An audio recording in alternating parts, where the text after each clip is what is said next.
Right, it's 5 o'clock in the morning. Emily's painting boards. Let's go and see what mood she's in. I bought you coffee.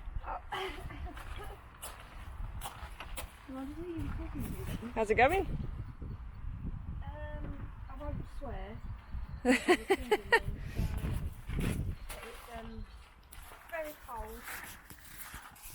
My hands are freezing.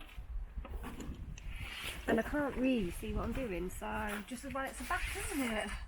Oh, you're just like a little orange face. Look at you grafting. With my million hats on to try and keep warm. So Emily's painting and cladding, here they all are. This is for the walls. I'll do a close up, this are the bits I've missed. Right, morning guys. As you can probably see by the state of my hat, array, hood combo, it's cold. Let me just show you what I mean. This is our double passenger seat that we took out, and this is the frost. On the plus side it's dry, so I think I'd rather this. Just a quick update, this is kind of where we're at.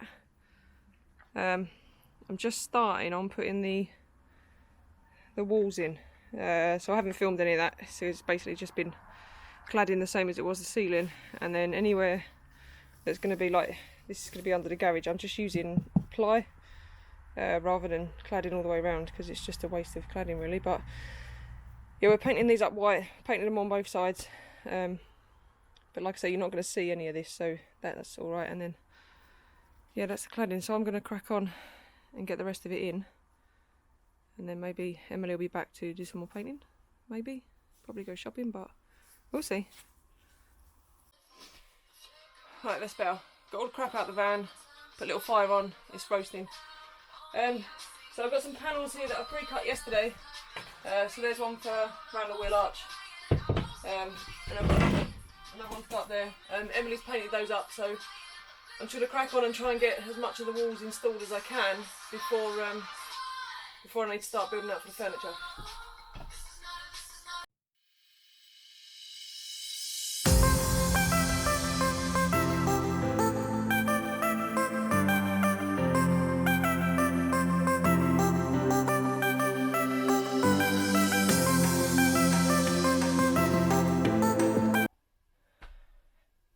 Right, so that's going to sit behind the cupboards, so you're not going to see that.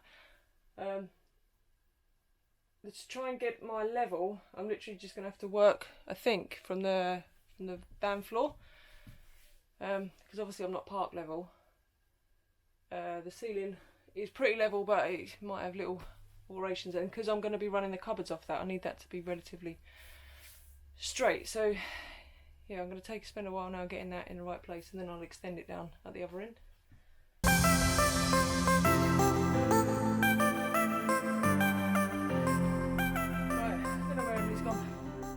But what I've done is I've started framing out for where I think the overhead storage and that's going to be, just so I can rough in the structure for that, and then I can get the cladding up on this wall, and then this bedroom end I can get finished. So I've been doing that. Got another van related injury, don't know if you can see that, but yeah, like a champion, I'll carry on.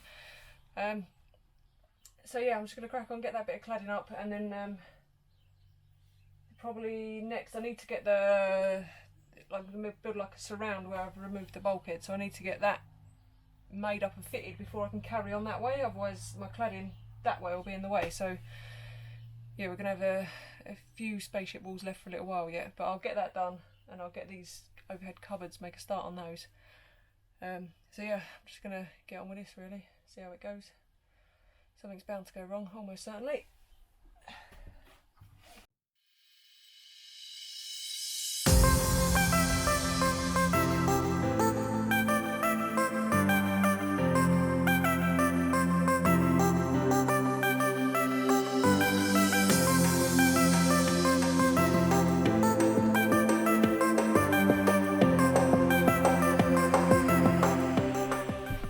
Right, the problem I've got is that where that run is there for the tower, there's going to be a 15mm board this side of it, so I've had to make up some little 15mm spacers because I don't have the 15mm board yet, so there will be a bit of a gap, but that will go eventually when I get the board.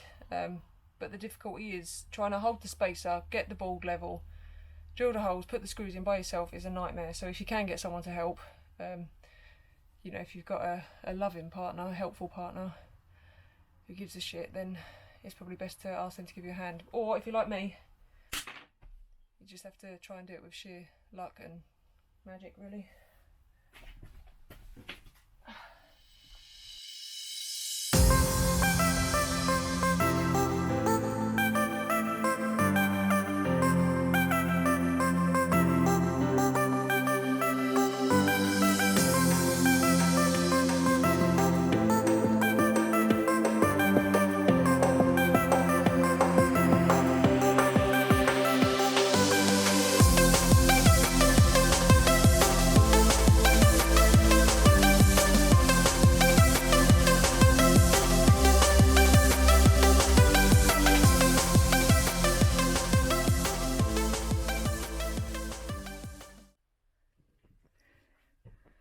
Right, so it looks a bit crummy here where the ply meets the cladding, but there is going to be, all the way along here, there's going to be a batten anyway, which is going to support the overhead storage, so you won't see that. And again down here, you've got another join where it meets the ply. But again, there's going to be a batten running along there for the bed, so none of that's going to be seen. This little gap I've got here, there's going to be a 15mm furniture board. This is 15mm. There's going to be a piece of 15mm furniture board that runs down there. So that gap will go and they'll fit up to it nice and flush. So yeah, that's where we're at with it so far. I'm probably going to carry on trying to work out what I'm going to do for the overhead storage. I won't film that because it's probably just me putting a bit of wood up, putting a bit down, putting it up, putting it down, putting it up, putting it down. It's just going to take hours. But yeah, this is where we're at so far. Emily's going to make some maybe some sort of steampunk themed bunting to go up here, just to offer a little bit of a divide between where the brown comes down and from the ceiling and meets the white. I'm still undecided on the white, but I'll see if it grows on me. Right, let's go. Right, it's a whole new weekend. I made okayish progress with the walls, but before I do anything else, I'm going to get the overcab storage finished. So cut a piece to go there so that I could put this wall in and butt up to it nicely. But before I do the rest, I need to insulate it, so that's more spray glue and insulation and whatnot. For up there, I'm just going to use some closed cell foam, and then maybe in the corners I'll put some of the recycled plastic stuff, but I can't really use Celotex because I'll just lose too much space, so yeah.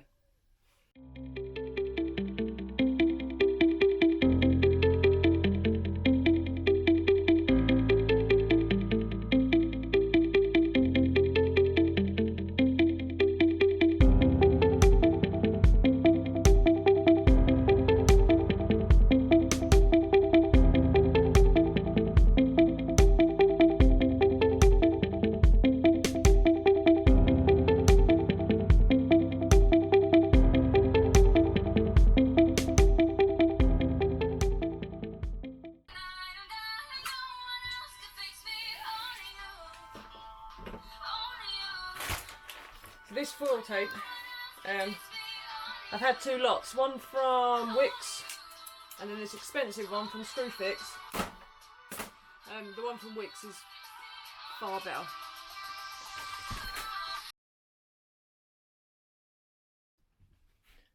More of this recycled plastic for the cavities. I'm nearly done with insulation, I just got the doors to do. This is the longest, most boring part so far.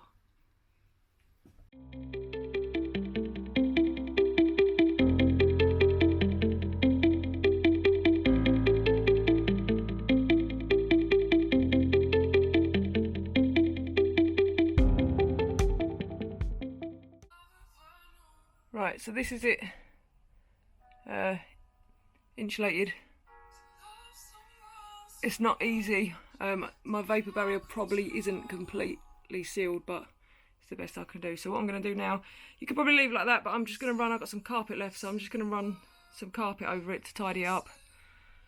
And yeah, hopefully that'll be enough.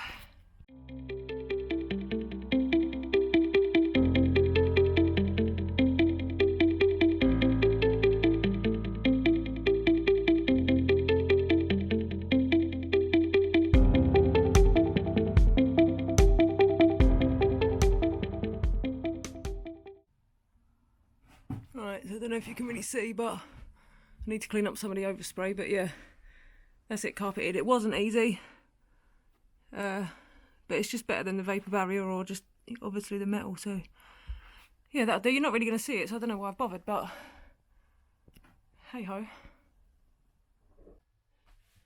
Right, so now that's the carpet finished. What I've done, and I didn't film this and I wish I had, so I'm really sorry, but I've pre-cut these wooden surrounds that will go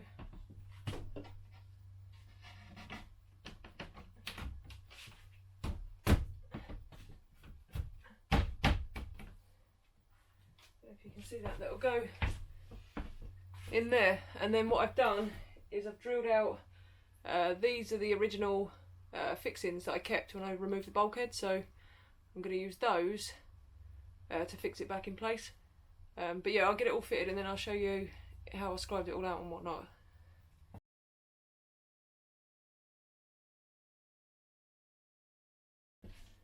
Right, so that's it in, let me see.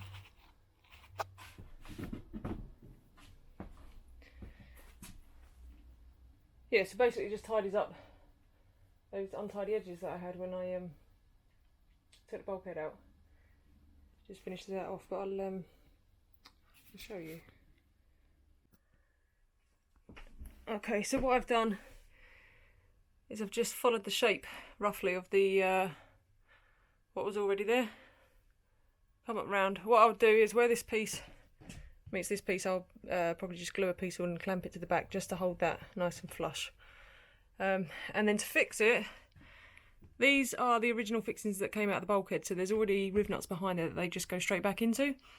I did have to countersink the ply. I used 9mm, just because it wasn't quite long enough, and I've only used 3 on there, and then I've used these hex head bits that I used because they tie in with what I've used for the ceiling. And all I've done is screw that to the plastic trim that's already there, and then I've retained like a lip, so when we chuck stuff up in there it shouldn't fall forward. And then the same this side, but that's mostly going to be hidden by the kitchen and the overhead storage anyway. But yeah, that's it. To work this out, what I've done is I cut literally a big strip of ply wider than the widest point, which on here you need to account for the curvature out, so from there basically to where you want it to finish here. And I think I cut my strip at about 320 for this one. Then you cut the height, get it to the height you want, and then all I did was notch out bit by bit to get it over, and then when I was close enough I just ran a pencil on a block of wood at the largest gap that I had left, and then just scribed the curb. Then once I had that side in, the other side is really easy because you can just come from the cab side and then just draw a pencil line from this side round, and that gives you the shape. I've cut this side a bit wider because the idea is I can put a hook here and hang the dog lead on it or something. But yeah, so that's it. The carpet's in up there, it's all tidy. Like I say, I'll tidy up this join, but yeah, that's we'll probably just chuck like cushions and stuff up there anyway, so yeah, I'm quite pleased with it.